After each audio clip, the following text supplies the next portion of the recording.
Drugari, danas je zvanično stiglo proljeće, a kao što znate, prvi znaci proljeća da nam se vraćaju lastavice i rode i prošli put na našem druženju u biblioteci Goethe instituta smo pravili te naše male ptičice povratnice. A prvi znaci proljeća su malo proljetno cvijeće, a to su mali cvjetići, visibabe i žuto cvijeće koje možete vidjeti na obroncima iznad Miljacke su jagorčevine. Mi ćemo danas, ja ću vam pokazati kako vi možete napraviti svoj proljetni buket, recimo od malih visibaba ili malih jagorčevina. Treba nam jedan zeleni papir, A4 formata, nešto žutog papira i bijelog, makaze, ljepilo. Imamo heftaricu i ljepilo u selotejp. Ovo nam nije nužno potrebno ako mognemo zalijepiti sa ljepilom u stiku. Zeleni papir A4 ćemo presaviti na pola, znači vidite ovako. I tu ćemo ga malo na vrhu ispeglati. Sa te zatvorene strane do ruba ćemo izrezati. I to će nam biti kao trava, znači tako, kao do nekog. Vidite, do ruba smo izrezali ovaj zeleni papir. Ne moraju biti nešto veliki razmaci i otprilike da su ove reckice iste veličine. Ako se ne snalazite baš sa makazama, onda zamolite nekoga od vaših starijih ukućana. To može biti naravno i stariji brat, da vam sestra, da vam pomognu u tome. Dosta smo radili sa papirom i makazicama, tako da sam sigurna da će i vama to uspjeti. Vidite, tako da smo dobili tu kao neku lepezicu i vidite da ona podsjeća na travu.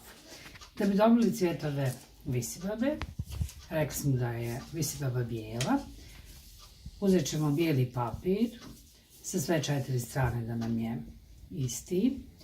Papir ćemo prepoloviti na trokut, stavit ćete prstić na vrh svog trokuta, savit ćete prema dole, pa ćete pridržati sa drugom rukom i to ćete tako malo ispeglati i dobit ćete kao glavu visibabe. Znate da je visibaba bijeli cvjetić čiji je cvijet povijen prema dole. Ako želite da vaš proljetni buket bude sa jagorčevinama, kao što sam rekla, jagorčevina je žuta, ona ima također male ovako sitne cvjetove.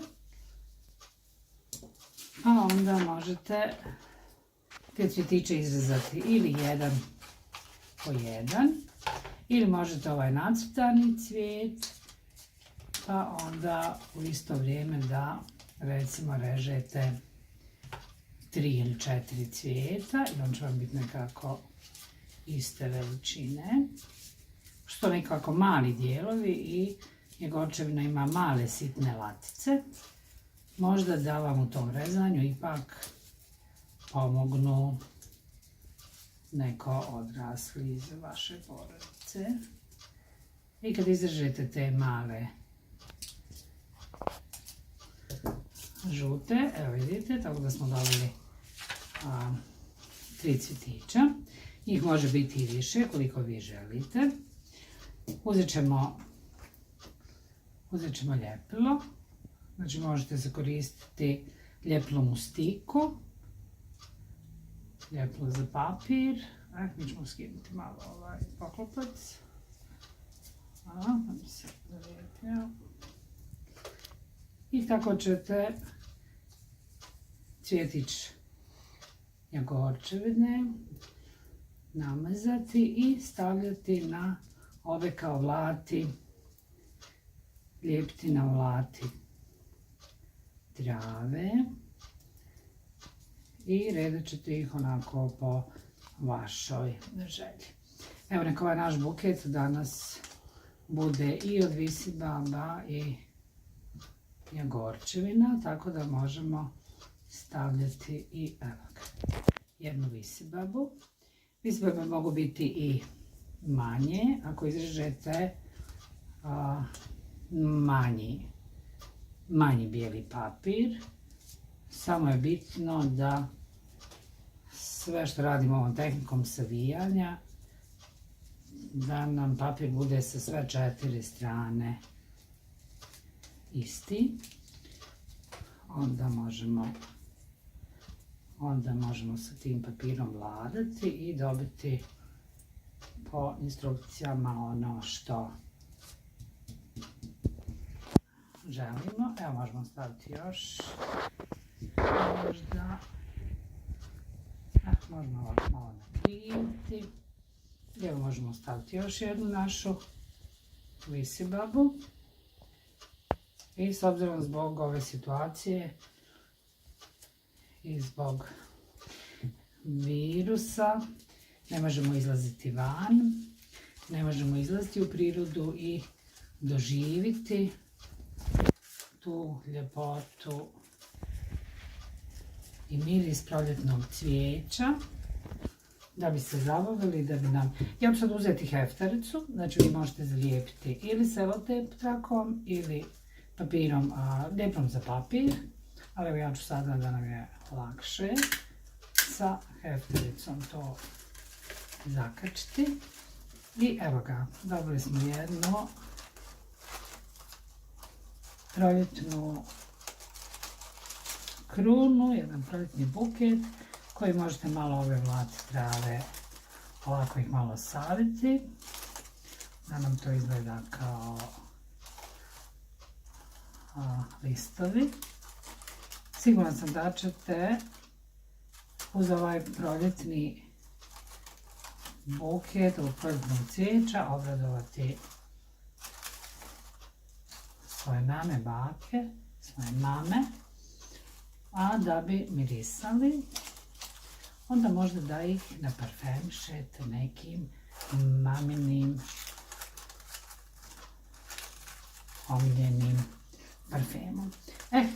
Evo ga, buket naših visibaba i malih cvjetića jagorčevine je gotov. Nadam se da će vam ovo uspjeti. Kažem, tražite pomoć vaših odraslih ukućana ili starije braće i sestara, a ako napravite ove proljetne krunice, ove proljetne bukete od ovog proljetnog cvijeća, voljela bi da nam pošaljete pa da možemo objaviti na našoj stranici Djetlića. Eto, nadam se da ćete se lijepo zabaviti, a vidimo se uskoro. Ćao!